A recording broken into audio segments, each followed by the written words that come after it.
Fala, pessoal! Sejam bem-vindos ao último episódio dessa temporada do Narrativa Cast. Hoje, nós vamos explorar um pouco sobre o tema de supply chain, de logísticas e eventos. Como são feitas as escolhas, os dilemas, as pressões e a história de bastidores. E vamos apresentar, já com saudade, né, Lê? Ai, é o último episódio, Leandro! Dessa temporada, aguarde. Isso. Os dois lindos, que a gente pode chamar de amigo, que a gente já conhece há alguns anos. Eles são rodados, tá, gente? Aqui, ó, no métier de eventos, todo mundo conhece. Vamos receber hoje eles, especialistas em relacionamento com fornecedores. Muitas palmas, você em casa. Bruno Cunha e Carlos Giancoli! Meninas, sejam bem-vindos. Estamos muito felizes de fechar, né, com um tema super importante, né, de supply e falar sobre o nosso mercado. Então, já vamos começar com a primeira pergunta. Estão preparados? Sim. Primeiro, olha a elegância amiga dos dois. Gente, olha, cata esse Pantone, Bruno de blazer. Eu vim com a- Olha esse eu vim até Eu sou mais clássico, arrumadinho, né? porque o olha. Bruno é muito sério, né? Ninguém ia me dar a moral, você vê.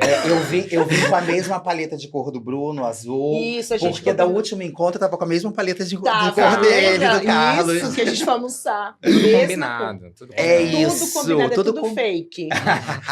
E para começar, gente, aquela primeira pergunta de aquecimento. Quem são vocês na fila da requisição de fornecedor? Bruno, Começa, Bruno, você. Posso começar. Primeiramente, muito obrigado. Uma honra estar aqui com vocês. E na season finale ainda, né? fechar já com aqui. chave de ouro. Responsabilidade. Mas muito obrigado pelo convite. Um prazer estar aqui. O Bruno é o filho do Otacílio, da Neuza. Cuido deles até hoje, né? Filho único. É o marido da Isabela já há 16 anos, né? Casei bem jovem. Nossa, 16 anos você é casado, Nossa. Bruno. Casado há 16 anos. Poxa, que legal. Quando encontra cedo, tem que amarrar logo, né? É isso, e contra o amor da Senão vida. ficar solto igual a gente, É, né? A gente não, não, a gente eu não, no você. caso agora, né? Não fale isso. E pai de pet, né? Meu bulldoguinho, Malbec. Malbec. Malbec, que já fala um pouquinho dos meus gostos, né? Malbec, É, né? sim, claro. Bom apreciador de vinho, né? Hum. Mas sempre fui daqui de São Paulo, nascido e criado aqui. Nunca mudei, nunca saí daqui, nem em outro lugar. De família simples. E uma pessoa que vocês que conhecem mais, um pouquinho há mais tempo, né? Sabe que eu sou mais divertido, né? Mais Inimigo quem do olha... fim, gosto graças de a ficar Deus. nos eventos, né? Até o final.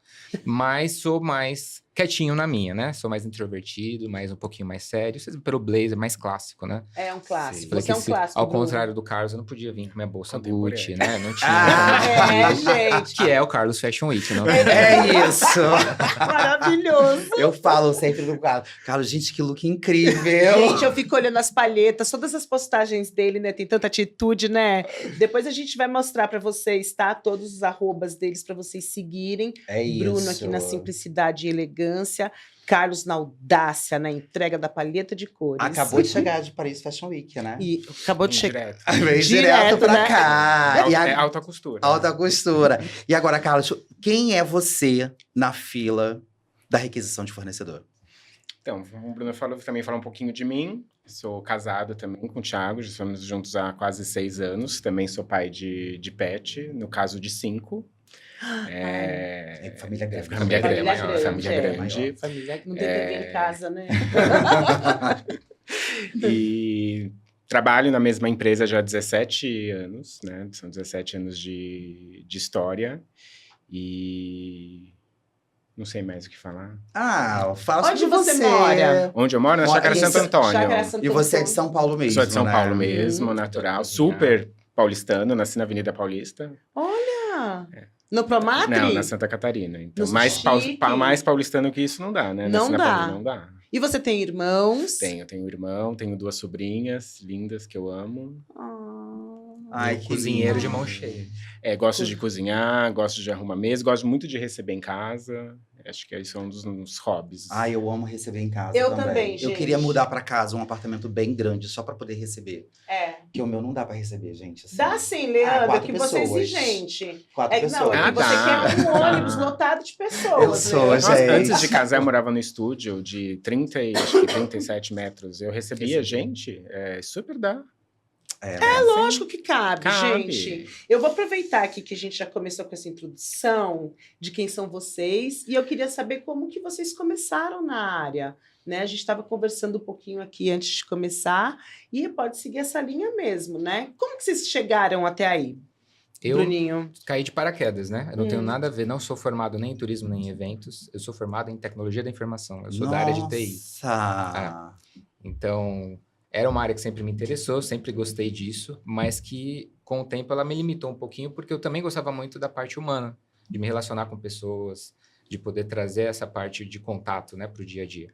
E no TI já não tinha muito isso, né?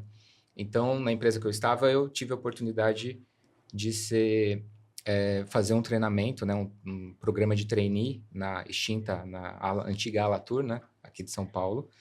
E lá eu comecei a carreira de eventos como produtor, na verdade, né? Como coordenador de eventos, júnior do zero mesmo. Então, fui por diversos anos coordenador de eventos, desde os eventinhos pequenininhos, os mini-meetings, depois comecei a fazer eventos maiores, fui para a célula de atendimento de grandes eventos, comecei a fazer congresso, convenção, os eventos grandes, atender os eventos estratégicos. E depois de um certo tempo, me peguei querendo fazer algo diferente dentro do ramo de eventos, né? Dentro da área. E eu acho que é algo que a gente ainda vê em comum, que é uma área que ainda não é muito profissionalizada, né? A área de supplier não se faz uma faculdade de supplier, né? Não tem muitos cursos que te leva a cair como um profissional disso. Então, eu ouvi que existia um espaço vazio ali onde a gente trabalhava e perguntei, será que existe oportunidade, né? Tem alguém fazendo isso? Porque, especialmente nas TMCs, né, nas agências maiores, que tem a parte corporativa, de viagens individuais, é uma área muito mais estruturada, né? Costuma ser uma área maior, com muita gente. Mas em eventos, no nosso segmento MICE, normalmente não existe, ou é um puxadinho, né? É uma pessoa só, aquela coisa meio improvisada. E foi assim que eu comecei, pedindo para ter a oportunidade de atuar ali, porque eu vi que o pobre do fornecedor chegava, ficava quietinho numa mesa esperando as pessoas falarem, né? E às vezes ninguém dava atenção. Falei, deve ter um jeito de a gente fazer isso melhor. E foi assim onde eu comecei, na Alatur. Ou seja, você gosta da treta, né? Que é treta. Cuidar de assim. fornecedor não é fácil. Não é fácil. Mas deixa eu só te perguntar, o que é interessante porque você não veio da área de turismo, né? Quando você falou que começou na Latu, você que resolveu mandar o currículo, alguém te falou, Bruno, vem para essa área, tá precisando. E como é que foi isso? Isso que eu não entendi. Eu atuava anteriormente na outra empresa, na parte administrativa, né? Tá. Quando eu estava pagando minha faculdade e fazendo o curso de TI. E lá eu já comecei a ter um pouquinho de contato com viagens. Eles faziam muito viagens corporativas lá. Ah. E eu, com o tempo, eu comecei a ajudar lá. Mas uma amiga minha trabalhava na Latur. E a Latur, assim, de tudo que aconteceu lá nos anos, né, que existia de agência, ela tinha uma coisa muito legal que é um programa de formação de consultores. Uma academia, realmente, para uma universidade corporativa, para formar novos profissionais. Seja que eles estavam saindo da faculdade, recém-formados, ou mesmo pessoas que queriam mudar de área, trocar, né, conhecer um pouquinho o mercado.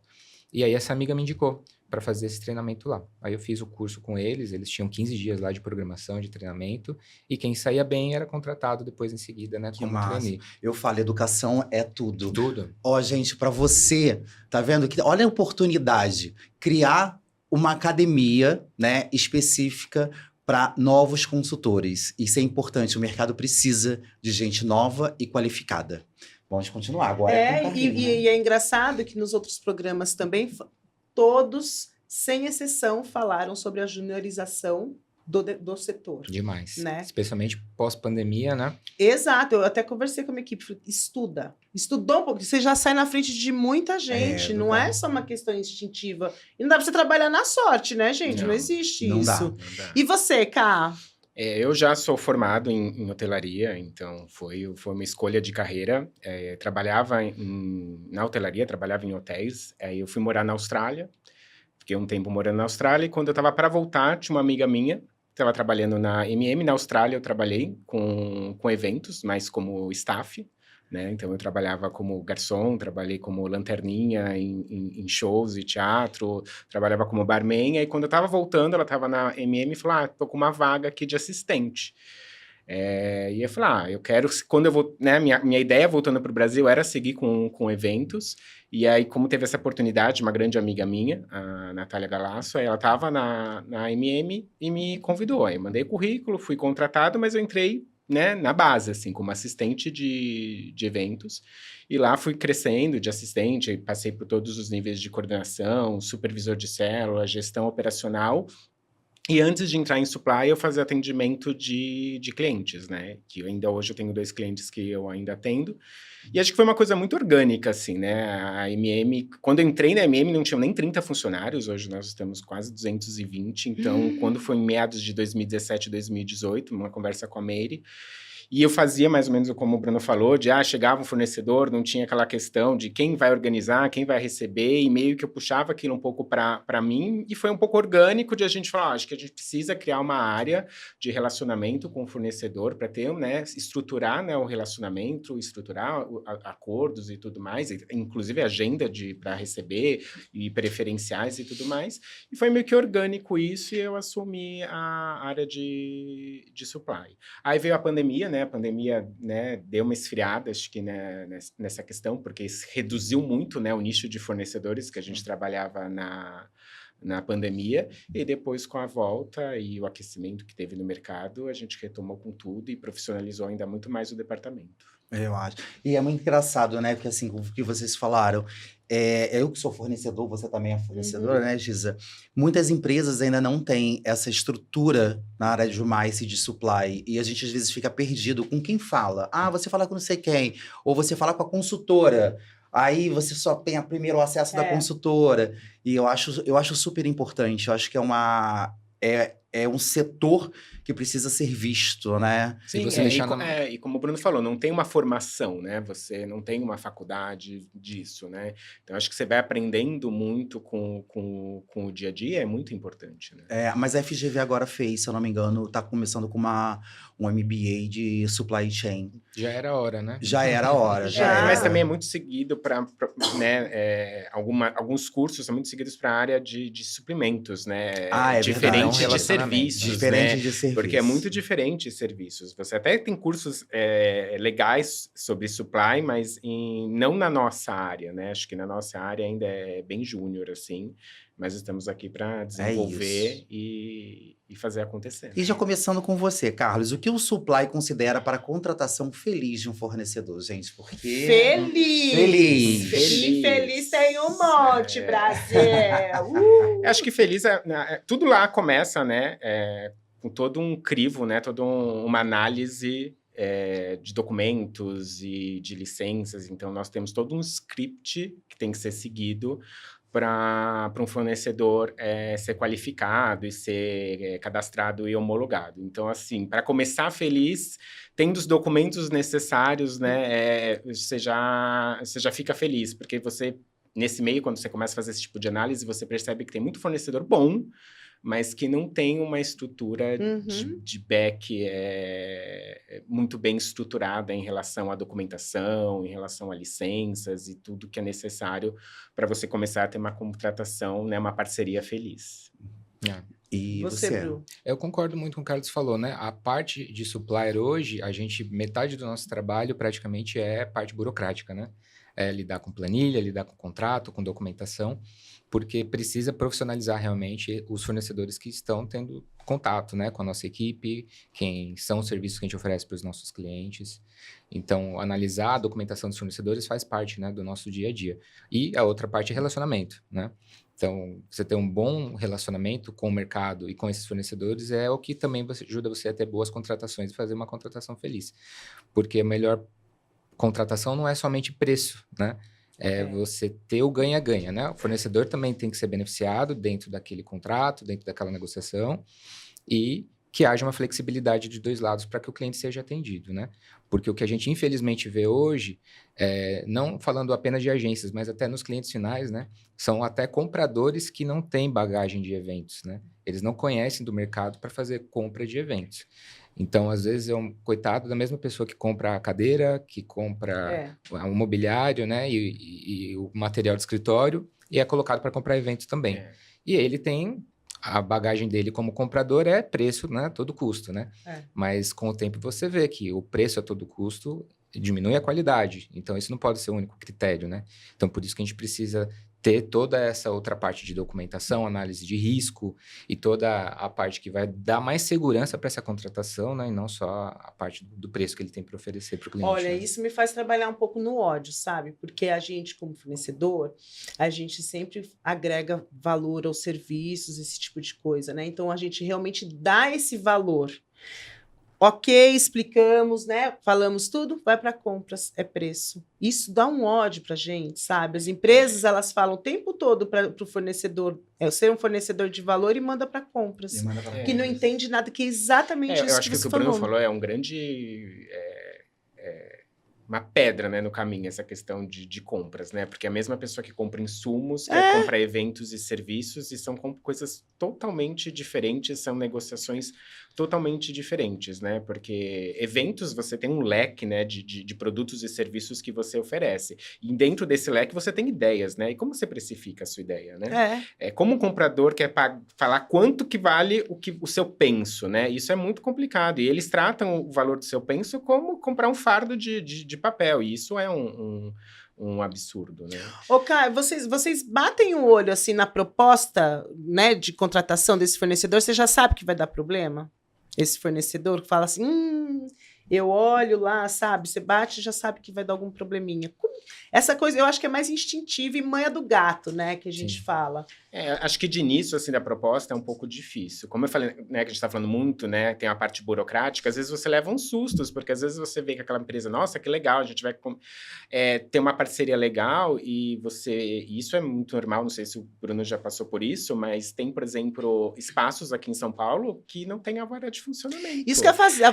Aí você fala, nossa, vai ser uma parceria super legal, mas jamais eu achei que ele... Aí você vai analisar a documentação, não tem alvará. O Corpo Não de tem Bombeiros AVCB. não aprovou. Não aprovou. Tem hotel sem AVCB. Tem, gente. é um absurdo. E aí o que você falou, às vezes você bate o olho e você fala, nossa, é um super parceiro. Quando você vai destrinchar o negócio, você fala, oi, como assim você não vê tem que ele tem AVCB? chulé, ele tem bafo, né? E aí, às vezes também é ao contrário, você fala, acho que esse fornecedor não é muito legal. Aí quando você vai ver ele todo certinho, tá tudo correto e trabalha bem, então...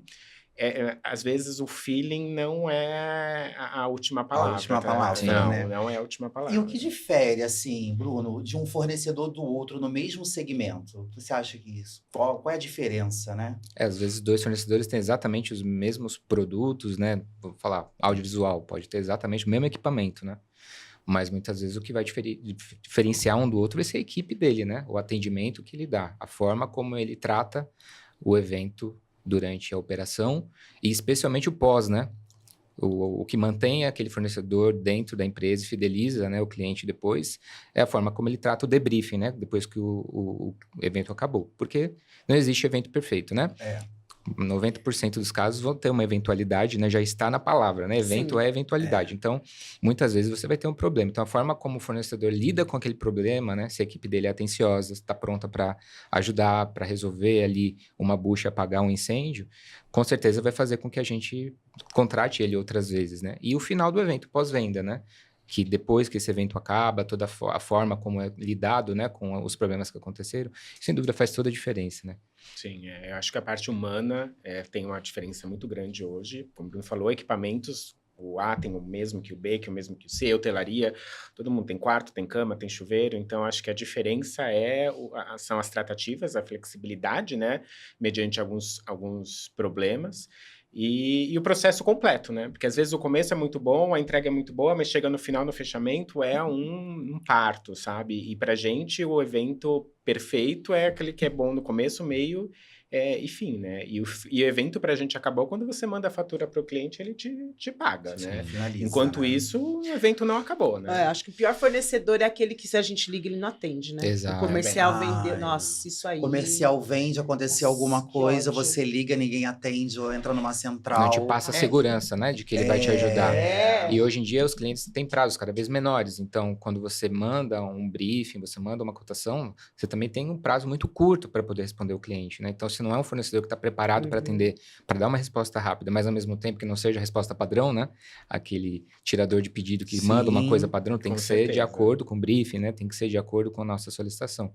Então, com certeza você perde a mão, né? Se você pega alguém que não consegue atender o tempo que você precisa. Ô, Bruno, e você tem, né? Vocês têm fornecedores, assim, café com leite, que todo mundo contrata, mesmo sabendo que não é top? Sabe assim? Aquele que atende lá no meio do Brasil, não sei o quê. Café com leite tem? Tem, não só no meio do Brasil, né? Em Acho todo que lugar café tem. com leite todo, tem né? em todos, né? Mas eu acho que o café com leite bem feito, às vezes, é o que salva, né, em algumas situações, né? O problema do café com leite, na minha opinião, é que ele gera um sentimento complicado, né? Que é de você ficar acomodado, né? Sim, Porque uma zona de normalmente conforto, né? Exato, a zona de conforto. Porque o café com leite normalmente é aquele que tá mais fácil. Então ele tá mais disponível, né? Ou seja, ele já tá ali no hotel, ou já tá ali onde você tá fazendo o evento, todo mundo já indica. Então tá ali fácil, né? Então ele não tem muita cobrança, ou seja, ele não procura melhorar, não vai progredir. E do mesmo lado, você também não procura outras alternativas, né? Então, essa acomodação que é perigosa do café com leite, Sim. né? Porque pode ter outros fornecedores muito melhores, né? E que estão fazendo coisas mais tecnológicas ou mais avançadas do que ele, e você não está dando oportunidade porque você ficou acomodado naquele que está Sim. mais fácil, né? Tá na mão. Aí existe a questão de nós estarmos acomodados de um lado e deles também. Aí eu acho que volta a questão também do diferencial, né? Hoje, para mim, eu não considero o café com leite aquele fornecedor que não é só passivo, né? Ele é ativo, né? Sim. Acho tão legal quando o fornecedor liga do nada perguntando como tá o atendimento e não só te dá a resposta quando você busca, quando você está com algum problema ou você passa alguma situação. Eu acho que isso hoje é um grande diferencial de você sair dessa zona de café com leite. Você se preocupar não só nos problemas, você se preocupar no constante, sabe? Ligar do nada e falar assim, e aí, como tá meu atendimento? Como que a minha equipe tá Se te preocupar, atendendo? né? Se preocupar. Acho tão interessante quando algum fornecedor pergunta, por exemplo, quando a gente faz um lançamento de produto e depois de um tempo ele pergunta como que está a venda do produto do cliente que você fez o lançamento de produto, entendeu? Então, acho que quando a pessoa chega nesse ápice de preocupação, ele jamais vai ser um café com leite. Ele Mas se sente participando, né? Se sente É um participando. clássico, Sim, né? né? Do tipo, se não tá reclamando, tá ótimo, Tá né? ótimo. Você é. veste a camisa, né, gente? Quando você está fazendo um evento, você é fornecedor, aquele momento, você faz parte daquela empresa. Você tá. É o vestir a camisa, né? Não tá nem no script essa pergunta, mas assim, hoje. Que a gente acabou não colocando tanto esse G na pergunta, e eu acho que eu gostaria de perguntar isso. Existe vários tipos de fornecedores, né? Como que é hoje a exigência de SG para vocês? Sabe? Na hora de contratação. É um diferencial, mas existe peso? Vocês colocam alguns tipos de peso para cada ponto? Hoje, na nossa homologação, sim, esse já é um dos pontos principais, junto com outras, diversidade, né, entre outros temas que estão cada vez mais importantes. Vocês têm um departamento de SG dentro da empresa. Temos né? sim, de sustentabilidade, tudo ligado, né, ao SG. E a gente percebe que para o cliente também cada vez mais tem ficado importante essa pauta, ou seja, entre dois fornecedores, se um está preocupado com isso e outro não, provavelmente aquele que está mais preocupado é o que vai ser selecionado. E em alguns casos, muitas vezes, se não há uma preocupação com SG, sequer ele é considerado, né? Especialmente em eventos maiores, né? Em lançamentos de produtos que você vai ter o seu cliente ali, né? Interagindo com aquele fornecedor. Então, eu acho que sim, é muito importante o SG hoje na contratação. Eu acho que sim, a gente também tem dentro do processo de homologação essa avaliação de SG, mas tem muito fornecedor que, por mais que é um assunto do momento, um assunto importante, as pessoas não entendem muito bem ainda o que é SG, né? E quando você pergunta se ela trabalha com SG, ela fala sim, eu faço coleta seletiva de lixo, mas não tem nenhum certificado, ela fala que faz, enfim, eu trabalho com fornecedores de pequeno porte, locais e tudo mais. Mas ainda você não tem, né? Como medir, ou um selo, ou uma comprovação, né? Uma comprovação disso, né? Mas acho que até você está negócio que é um pouco polêmico sobre a questão de ESG, que tem muitas empresas, né, e aí falando um pouco de clientes, que se preocupa tanto com essa questão de ESG e tem aqueles prazos de faturamento gigantescos com empresas muito menores, né? Aí Todo onde mundo tá, esquece do G, né? aonde está a O parte G. do G, né? Porque Cadê o você G? exige, né, que, por exemplo, o cliente exige que nós tenhamos no nosso leque de fornecedores que trabalham com ESG, que tem classificação ESG, mas essa parte, né? Essa parte é um pouco esquecida. Mas sim, hoje a gente trabalha muito, né? Voltando à pergunta original, sim, a gente, dentro da classificação, né? Dentro do crivo que a gente avalia também as práticas de ESG. O que você falou é muito interessante, que praticamente em todos os episódios isso veio à tona. Eu acho que está na hora do mercado, né, dar um basta nisso. Porque eu vejo muito cliente final falando assim, ai, meu evento foi todo ESG, mas pagou com 120 dias. Exato. Exatamente. Então, assim, Onde desculpa, tá? não foi todo ESG. Ele teve algumas coisas de ESG, mas ele não é todo, ele não se preocupa. Porque no Brasil, eu não sei se eu posso falar do Brasil, né? Mas assim, comparado com os Estados Unidos ou a Europa, você paga com antecedência, entendeu? Sim. Então, assim, você pode até negociar uns dias, mas agora, 90 dias, gente, eu acho que 120 dias. Tem até 150. E, na verdade, não é nem 120, porque, às vezes, demora a aprovação do evento. Sim. E aí, você começa a contar a partir da aprovação. Então, assim... na verdade, muitos você começa a contar a partir do momento que a fatura final chegou lá, com a PO feita. isso, e aí, ainda tem aí isso. tem um processo, até você terminar o evento, até você fazer toda a conferência, fechamento, chegar a PO, não sei o quê... Já 30 passou dias. 30 dias, é. E aí você tem mais 120 que viram 150. E aquela coisa, estamos preocupados com SG. E aí você vai de uma forma escalonada, né? Vamos contratar uma agência que se preocupa com SG, que tem a preocupação que os fornecedores se preocupam com SG. Então você vai pegar um hotel que trabalha com pequenos produtores. Como que você quer pagar 120 dias? Já pensou se isso fosse escalonado? Você vai pagar para o pequeno fornecedor que faz lá, tem a sua plantação, enfim, com 120 dias. Então, eu acho que o ESG é muito importante, a gente tem que trabalhar, mas a base aqui tem que se unir para mostrar para os maiores o que realmente é o ESG. Eu tenho algumas questões também, por exemplo. Não é que eu já ouvi e vi presencialmente diretores de empresas dizendo ESG é modinha. Né? Eu quero fazer o relatório de, por exemplo, um diagnóstico. Não tem de graça? Já começa de lá de cima, né? A pessoa que não acredita que realmente, assim, eu preciso fazer alguma coisa para eu poder entrar na empresa e prestar serviço, e ele não acredita. Então, isso também, eu acredito que seja uma dificuldade. Sim, porque né? ESG tem custo, né? Ela tem custo inicial, custo. E depois eu tenho alguns exemplos lá internos, né, de implantação de ESG, aonde a gente foi fazendo, eu já tenho 50% de saving nisso em um ano. Né? E fazendo toda a parte, não só de letramento, não só do S, estou falando de governamental mesmo, né? Da gente trazer rendimento de uma forma sustentável, de uma forma alinhada. Então, enquanto os diretores, os donos das empresas não tiverem essa consciência de que não é modinha e de que é necessário e assumir essa responsabilidade, porque é uma responsabilidade. Sim. E isso escalona, né? O Leandro, ele tem a certificação B. Se você conhece o mínimo de ESG, como a gente estudou seriamente sobre isso, você sabe quantas empresas hoje têm certificação B? Joga no Google. Joga no... Pouquíssimas, entende? Então, se você tem uma empresa, se você sabe pouco sobre ESG e você vê um fornecedor com a certificação, você já sabe que está tudo escalonado. Está tudo alinhado para conseguir, a nota é alta, né? Para conseguir essa certificação. Eu acho que ESG, a gente teve um convidado aqui, eu acho que foi no segundo episódio, ele falou, se o seu budget não tem uma linha focada para ESG, você não é ESG, você não está preocupado com isso. Não. Você está preocupado em separar o lixinho. Eu vou separar o lixinho, né? Eu participei de um painel da Feira EBS sobre ESG, que eles fizeram uma pesquisa. Nessa pesquisa, todo mundo falou sobre resíduo de lixo de separação. Ninguém se preocupou. Como se fosse a única É coisa, como né? se fosse papel. É porque O copo muita gente acha que o descartável. ESG é isso. É É isso. só É isso. isso.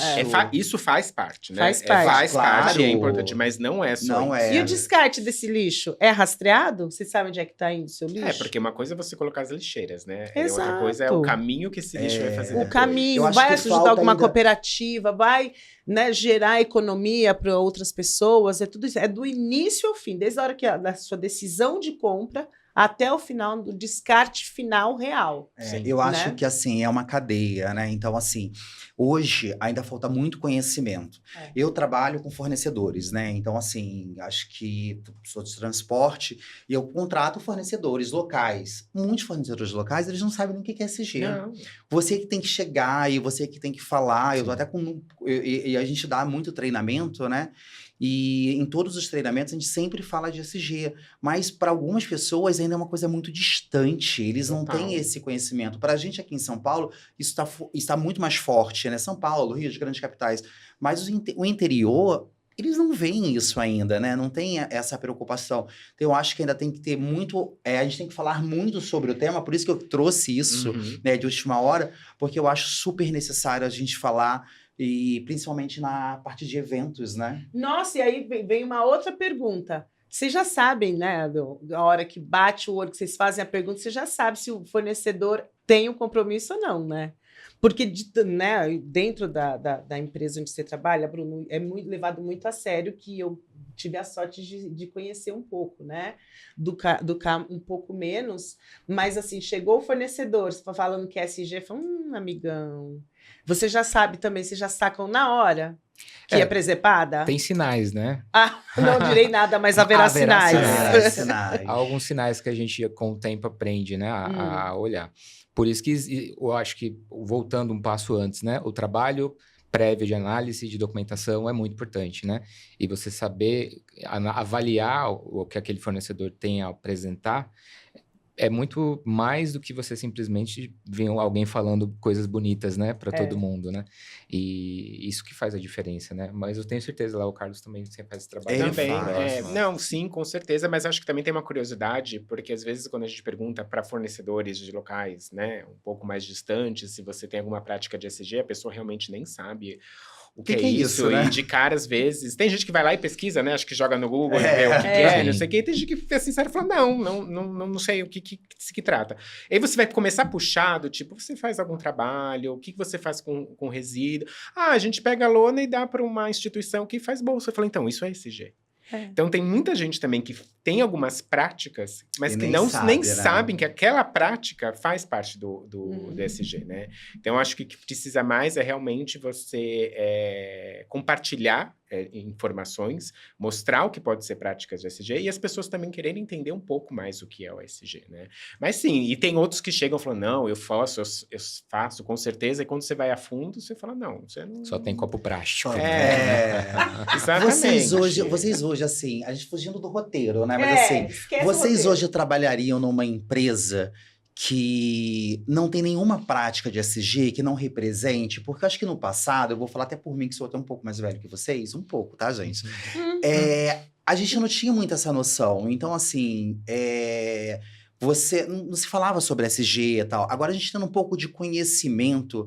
Vocês conseguiriam trabalhar numa empresa, por exemplo, a MM, tá na Câmara LGBT que nem a gente está, vocês fazem muita coisa e vocês divulgam, que eu acho super importante, a divulgação. Sim. Porque se você não divulga aquela coisa, no passado, a gente sempre fez muita coisa, a gente nunca divulgou. Eu falo, não precisa divulgar, tem que aparecer. Só que você tem que divulgar, porque você divulgando, você vira exemplo, né? ajuda, você vira exemplo, né? Então, assim, eu acompanho muito o Instagram das duas empresas, e eu vejo muito isso. Hoje vocês estão empregados, em empresas maravilhosas, mas vocês, assim, aceitariam uma proposta de uma empresa que não trabalha nada com SG? Bruno? Acho que é a mesma questão de ética com relação a compliance, com relação a os valores da empresa, né? Tem que estar alinhados com os seus, né? Então, se a gente chegou num ponto em que a gente sabe a importância disso, não só para o mercado, mas para o mundo, para o planeta, para as próximas gerações, né, e para a forma como a gente vive hoje, é óbvio que a gente não pode colaborar ou estar de acordo com uma empresa que não faça isso, né? Então, sendo direto, a resposta seria não, né?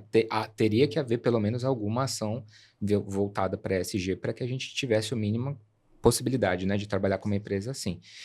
Assim como a gente não trabalharia em um lugar que você soubesse que fizesse alguma prática que vá contra a lei, ou que discriminasse as pessoas, né? Acho que hoje em dia tem que ser considerado mais ou menos desse mesmo nível de importância, né? Legal. Eu acho que se você não considerar hoje, você é um pouco egoísta, né? Porque você tem que pensar no futuro. Eu ainda não tenho filhos, mas pretendo ter. Então eu tenho que pensar como que vai ser no futuro, né? E acho que no mínimo de você fazer uma avaliação de onde você trabalha, onde você vai trabalhar, você tem que ficar pensando no futuro. Então hoje, trabalhar numa empresa que não tenha nenhuma prática ou que também tenha algo que fuja um pouco, né? De uma ética, não aceitaria, não. Boa. Vamos voltar vamos agora, né, amiga? Ai, gente, Olha eu não aí. tinha a menor dúvida. Sabe assim, eu falei É. assim, deixa eu só ver a cerejinha do bolo que eles vão colocar. Imagina, Não, foi nunca. incrível a resposta. Nunca. Né? Nossa. Agora vamos voltar pro roteiro. Vamos. Vamos descer um pouquinho, Leandro? Vamos embora. Gente, eu queria assim, ó, vamos pra cá, ó. Olha, gente, Ética, o tempo tretas passa. e não faço sonso, Oi? tá? Aqui, ó, ética, Ah. tretas e não faço É o bloco sonso. 3. É o bloco 3. A gente cortou algumas coisas, mas se tiver tempo a gente volta, né, Exato, amiga? se tiver tempo a gente volta. Porque, gente, olha, só pra vocês saberem, a gente manda pra eles as perguntas, só que as brincadeiras... Não. Não. Vamos lá. Fornecedor que vai direto ao cliente final. Vale a pena confiar? Acho que depende da abordagem do fornecedor. A gente, por exemplo, hotelaria, né? A parte comercial, eles têm que atender agências, tem que atender cliente final. Você não pode chegar para o hotel e falar, não quero que ninguém, né, do seu hotel entre em contato. Eu acho que tem que ter ética, entendeu? E não Exatamente. atropelar. Eu, Carlos, não vejo problema desde que tenha ética e ninguém atropele ninguém. É isso. Acho que é uma relação de confiança, né? Confiança. Que você precisa ter. Sim. Porque assim como a gente quer vender nossos produtos, eles também querem. Então, muitas vezes, quem apresenta melhor o seu produto ou serviço? O fornecedor. Então, ele precisa chegar lá na ponta também do cliente, né? Para apresentar os serviços dele. Agora, a questão é como isso é feito e até onde ele considera parceria com a agência dentro desses relacionamentos, né? Sim. Por exemplo, né? Coisas que acontecem que aí sim entra nesse ponto que você perguntou, né? Às vezes a gente liga para um hotel para pedir um desconto de R$100 uma tarifa que o cliente está pedindo e a gente recebe um não. Estamos 99% de ocupação, não tem como, tal. Aí o cliente 5 minutos depois liga lá e fala com o mesmo hotel, claro, senhor cliente, né? Toma o seu que desconto, ótimo, né? Ai, gente. Então aí você Exatamente. percebe que é diferente, né? Uma coisa é você ir até o cliente para apresentar seus produtos, e não tem problema nenhum, nós fazemos parte da mesma cadeia, né? E especialmente agências que são intermediadoras de serviço. A gente não tem o quarto de hotel, a gente não tem o transporte das pessoas. Então a gente precisa dos fornecedores, então nada mais justo que eles apresentem. Mas precisa ter ética e um compromisso aí nessa relação, né? Para que... Acho que o Bruno fez uma ótima comparação disso de quando a gente entra, faz uma solicitação e o cliente vai e tem uma divergência entre o outro. A gente sabe que alguns clientes fazem a cotação via agência e vão lá e fazem também no hotel. Então, as mesmas condições comerciais que eles passam para a agência, eles têm que passar para o cliente final. Se isso acontece, ótimo, entendeu? O problema é quando tem... por exemplo, a gente tem alguns fornecedores homologados de transporte ou de equipamentos, enfim, da parte técnica, que às vezes são convidados para participar de bid para ser fornecedores preferenciais direto do cliente. A maioria deles entram em contato com a gente e falam, olha, eu fui convidado, tem algum problema? Eu acho que essa, né, transparência, né, essa comunicação sempre é muito boa, mas eu não... Se for dessa forma, eu não vejo. Eu tô indo lá, né? Tô indo lá. Tô indo lá, Sabe o que eu acho engraçado? Alô, clientes finais, a gente acha engraçado, tá bom? Olha só, eu gosto quando o cliente final negocia e depois fala assim, a agência vai entrar pra pagar. Exato. Ai, gente... É meu banco, né? É o o banco. banco. Não, porque eu sempre falo, a primeira pergunta, quem vai pagar? Né? É uma pergunta muito estratégica para a gente que é o fornecedor, né? Então, quando recebe essa informação, eu adoro, ligo o cliente final na cara da e tem uma agência. situação que é assim, o cliente vai lá, negocia, ele só pensa na parte, né, do dinheiro e o prazo. Aí ele manda para a agência.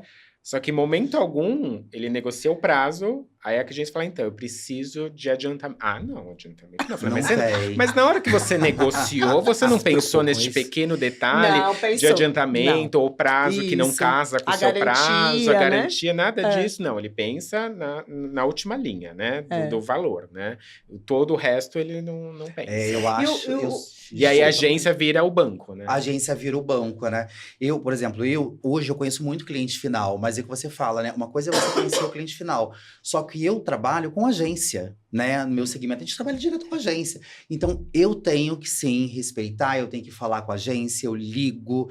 Quando acontece da gente receber dois, que isso acontece várias vezes, todo mundo sabe, né? Primeira coisa é ele entrar em contato com a agência, entendeu? E não existe você passar preços diferentes, né? Eu acho, assim, isso muito antiético, você quebra a confiança. Super. Total. Até porque Mas os isso que eu ia falar, clientes... você seria muito mais rico se você não fosse ético, né? Lê? Ah, mas eu acho que todo mundo, né, gente? Se uma Mas pessoa aí eu não for sei se ético- duraria muito tempo. Não né? Concordo, dura, não imagina. dura. Ser rico de não honestidade, dura. né? E hoje em dia o cliente também, aos poucos, vocês também sentem isso, ele tem diminuído também a abertura para que os fornecedores visitem eles, né? Que eles apresentem Sim. produtos. Então, se o cliente tem uma agência, normalmente ele vai direcionar para essa agência, né? Sim. Ele fala, eu quero te apresentar um produto. Tá bom, minha agência é essa, fala lá com eles, É. né? Então, já existe do próprio cliente, às vezes, um direcionamento nesse sentido.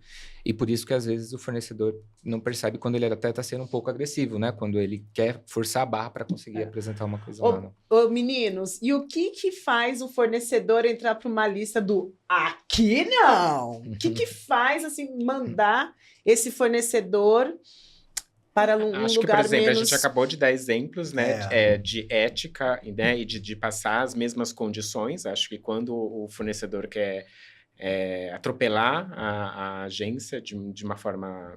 Enfim, acho que não existe uma forma legal de atropelar, né? Se atropelou, você já atropelou, né? Devagarinho, É. né? Não existe. Então, acho que isso já é um ponto que vai para uma blacklist, né? Sem dúvida, falta de ética, falta de transparência, prometer o que você não tem ou que você não consegue cumprir, né? Que às vezes existe, né? Promete Sim. mundos e fundos, fala que faz e acontece, mas no final não consegue cumprir com a palavra.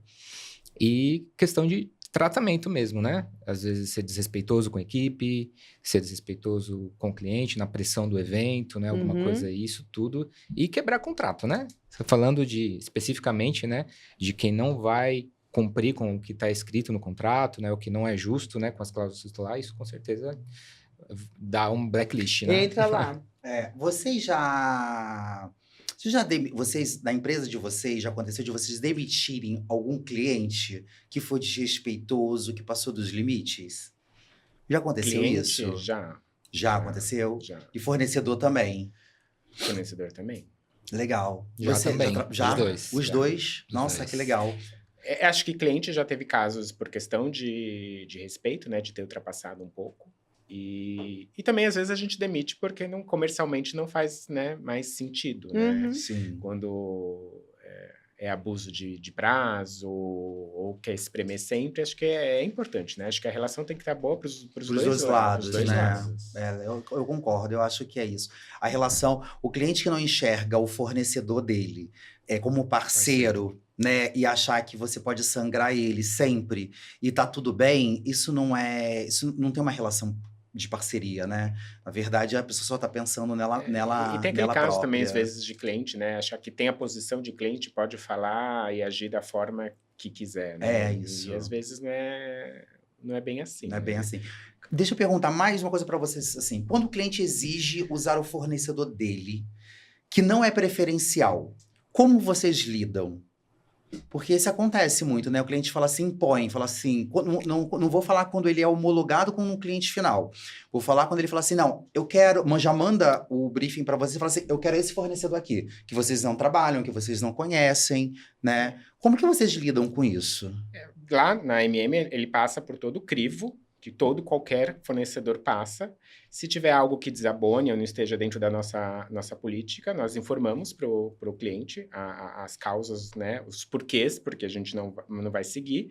E se ele insistir que ele quer, existe um termo hoje de responsabilidade que nós encaminhamos para o cliente e falar, ok, aqui nós avaliamos e achamos que não é um fornecedor apto para seguirmos, mas já que você quer, você assina e responsabiliza por qualquer coisa que E aconteça. eles não assinam, E ainda a Brasil. grande maioria das vezes, Não nesse assina. ponto, eles dão um prazo para trás. Então não, então pode seguir com o de vocês. né? Engraçado, né? Você joga bomba pro cliente, né? Pro fornecedor. No caso de cliente final, vocês são agentes, são fornecedores.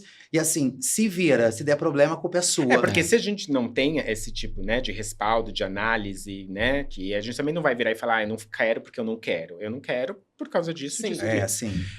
E você passa a responsabilidade para ele já, né, fala, opa, porque se você não faz isso, lá na frente, se acontecer algum problema, ele não vai lembrar e querer saber que foi ele que indicou, entendeu? Sim. Ele vai cobrar, você que contratou, você deveria ter visto isso, aí vira aquela, né, a mesa vira, né? É. Então, eu acho que é importante você se respaldar. E a gente né? se torna corresponsável, né? Toda vez que a Sim. gente está ajudando na contratação de um produto ou serviço, né? É natural ter indicações que fogem do nosso pool de fornecedores preferenciais, né? O programa de preferencial em qualquer agência existe por um motivo, né? Para que a gente tenha o mínimo do crivo necessário de bons fornecedores, com bom atendimento, com negociações de tarifas, de prazos, para poder oferecer para os clientes, né?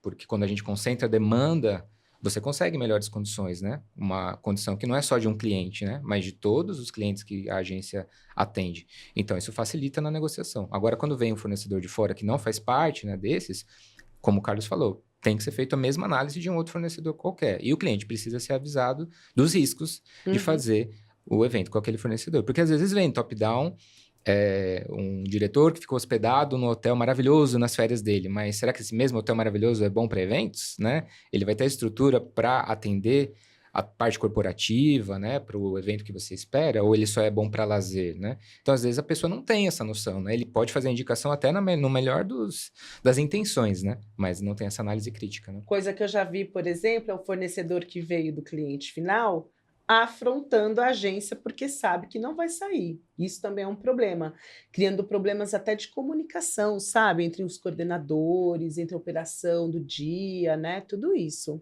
Mas aí não é um fornecedor parceiro, né? Não, não é aquilo parceiro. que a gente Então, falou, veio por né? indicação, né? Top-down, e sabe que não vai sair e, E aí peita, e aí né? não tá preocupado. É horrível.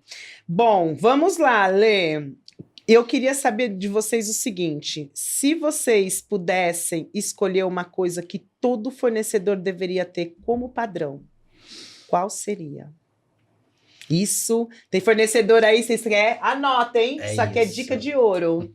Pô, Vou ler uma a só, pergunta, hein? Se pudesse escolher uma coisa que todo fornecedor deveria ter como padrão, qual se seria? fosse uma só, seria a ética. Porque eu acho que a ética, ela abrange, né, muitas das coisas que a gente falou aqui até agora, né? Da forma como você trata as pessoas, a forma como você se compromete com o que você está oferecendo de serviços, com a justiça que você também faz com relação a ter um ganha-ganha, né, nessa relação de fornecedor e cliente, né? Então, a ética, para mim, é o mais importante. Acho que ética também colocaria como ética, como número 1. E se tivesse a oportunidade de ter um número 2, acho que flexibilidade. Flexibilidade, sim, né? flexibilidade. Ética. E ser realmente parceiro, né? Porque o seu fornecedor é seu parceiro, né? Às vezes eu falo lá na MM, gente, você tem que ter um approach, né? Pra quando você tem principalmente quando você tem um problema de você chegar no fornecedor, né? Às vezes o seu cliente chega com o pé no peito em você, você vai automaticamente com o pé no peito do fornecedor. E não é bem assim, né? Você está Não. dependendo dele ali. Então você tem que ter um approach né?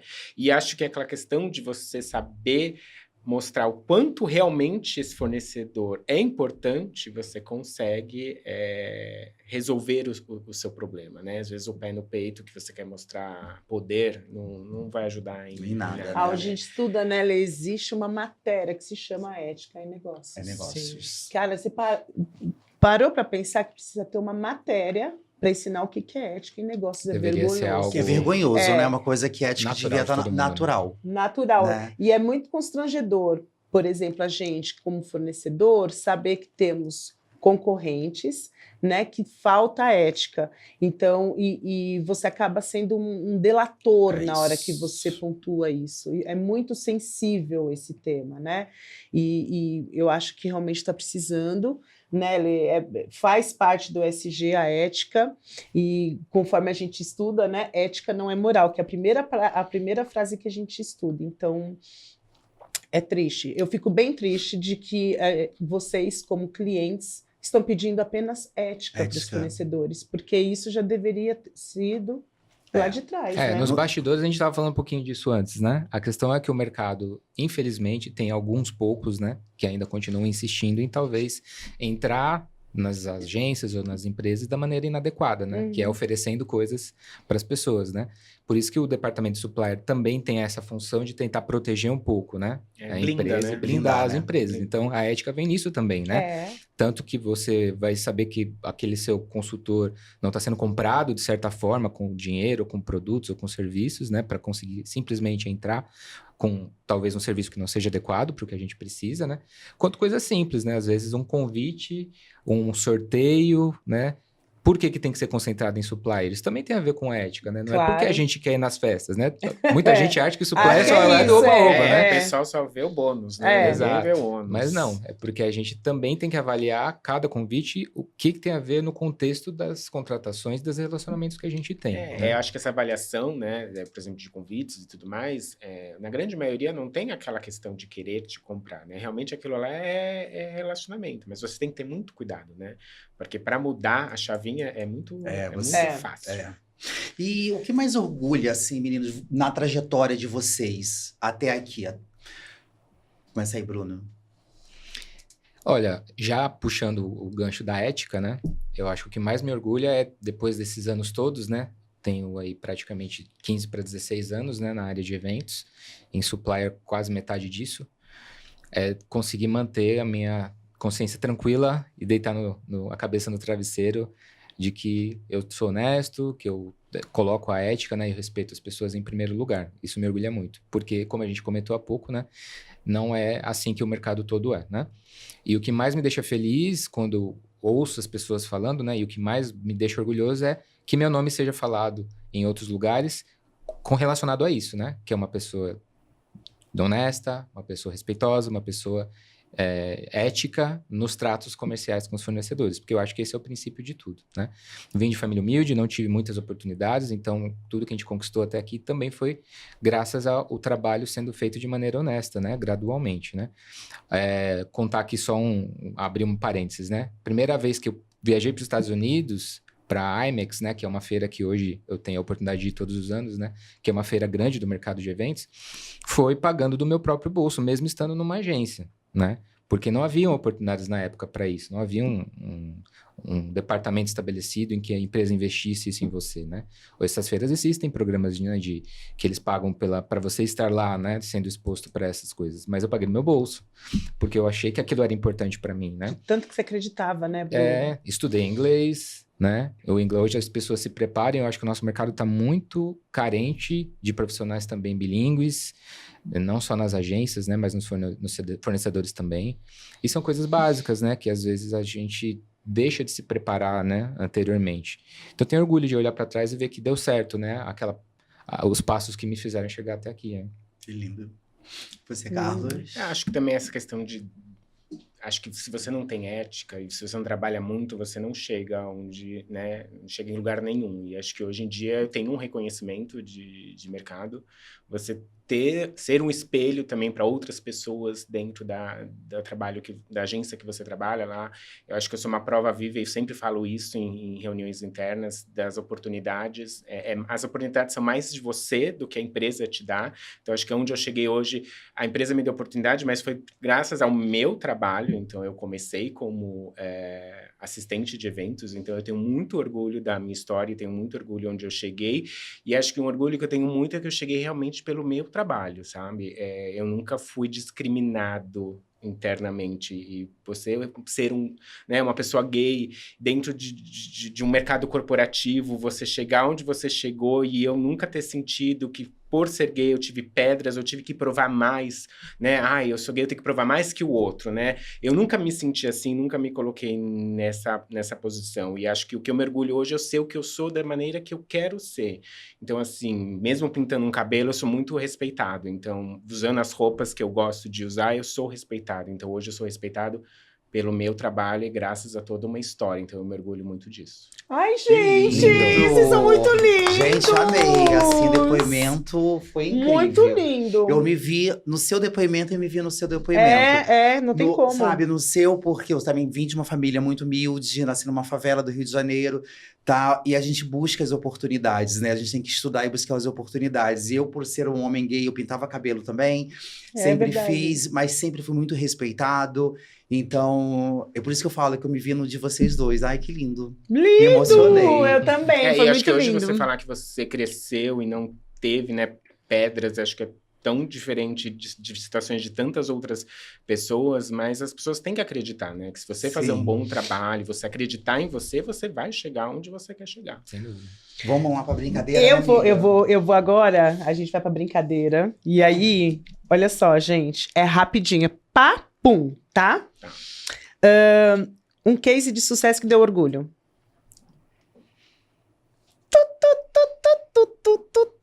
Vai pensando, Cacá. Quer outra? Pula essa? Vai. Então vai. Um fornecedor que virou amigo. Gisela Oliveira.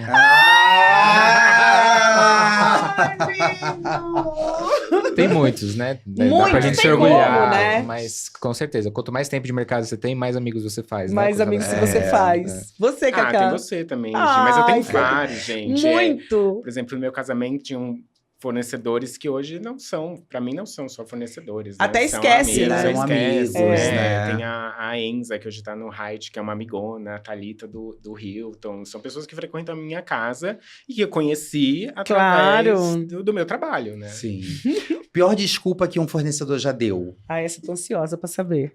Pior desculpa. Nossa, são tantas desculpas que eu não sei qual que é a pior. Gente. Puxa, pior.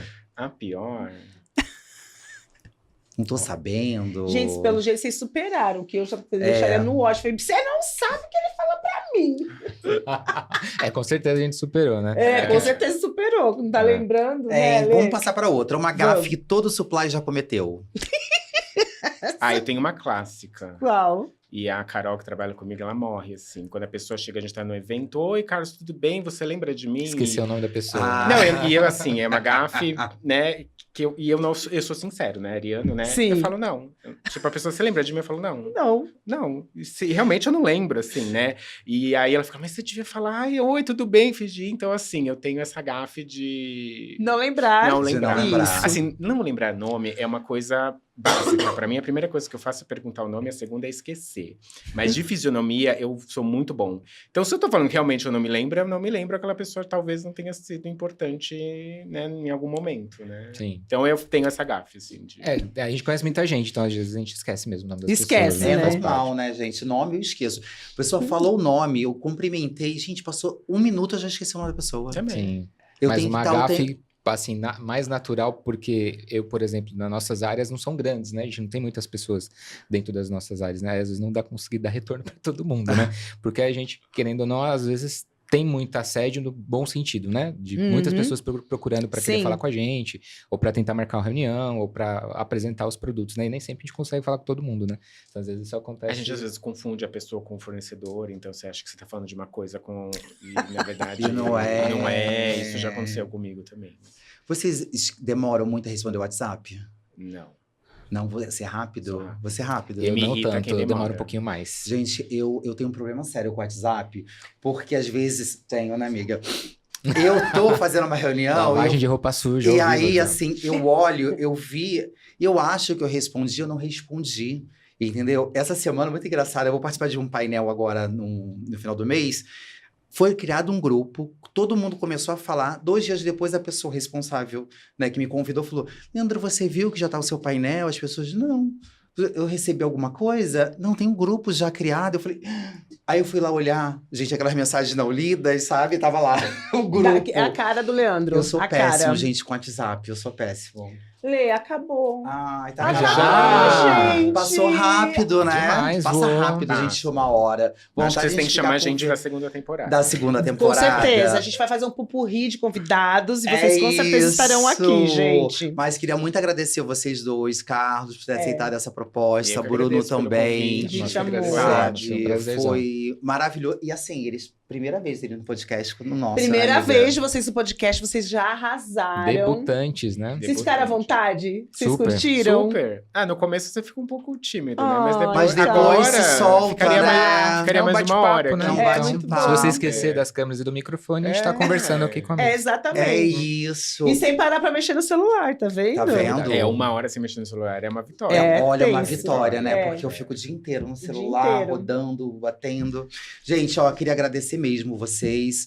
A vocês, gente, que tá seguindo a gente, tá acompanhando. Olha, a gente tem tanto a agradecer, né, Gi? Muito. Só agradecer todos os feedbacks, todos os acessos que vocês fizeram pra gente. Na hora de falar, olha, a gente gostou disso, eu não sabia disso. Foi muito emocionante, Foi muitos né, Lê? A gente- comentários. Nossa, foi demais, assim. Não. Então, e a gente percebeu o quanto que o pessoal foi atencioso com a gente. Olha, eu aprendi isso, eu não sabia. Então, pra gente, isso é um combustível mesmo, Com sabe? Da certeza. gente ir atrás, estudar e a gente querer colocar esse canal absolutamente acessível para vocês conhecerem pessoas incríveis como o Bruno e o Carlos, gente, né? Que você vê passando em evento, vai para lá, vai para cá, não consegue falar, eles estão aqui falando o que você tem que fazer. Então, foi o nosso podcast foi o tempo todo, assim, dando o passo, segue isso aqui, né? E conhecer a pessoa É. por trás da profissão, que eu acho que isso é importante, É né? Que nós somos importante. seres humanos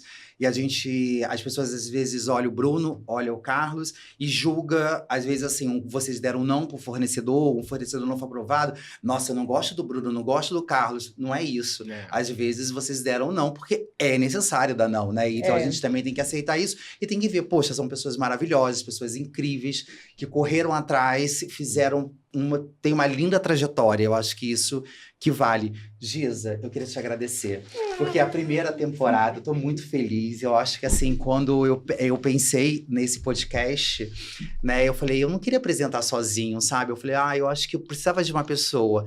E aí eu liguei pra ela e a Foi. gente estava há pouco tempo, a Giza tinha acabado de sair do meu concorrente e a gente teve uma conexão muito forte. Eu falei, Giza, eu queria muito que você estivesse comigo nessa jornada, né? Imagina se eu não fui. Você achou a na co-host hora. perfeita. Na hora, mas eu cara. nem questionei. Vocês têm uma sintonia. assim, Cara, né? é uma coisa de alma, assim. O irmão dele falou, parece que vocês têm um negócio de alma, assim, que a gente... Aconteceu essa semana, né, Leandro? Peguei o celular, ele me ligou, falei, não é possível. Falei, senhora, não é possível, senhora. Assim mesmo. Muito bom. Gente, palmas pra gente. Gente, Muito obrigada. E vocês nos sigam nas redes, estão aqui durante o podcast, todas as partes de comunicação.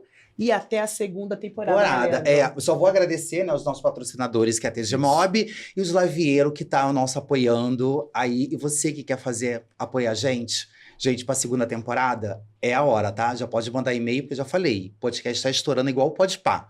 Entendeu? Daqui a pouco vai ficar assim, ó. A gente vai começar a dizer não também, E tá? a gente já recebeu, tá, gente? É Vocês não isso. sabem, a gente já recebeu. Aquele beijo.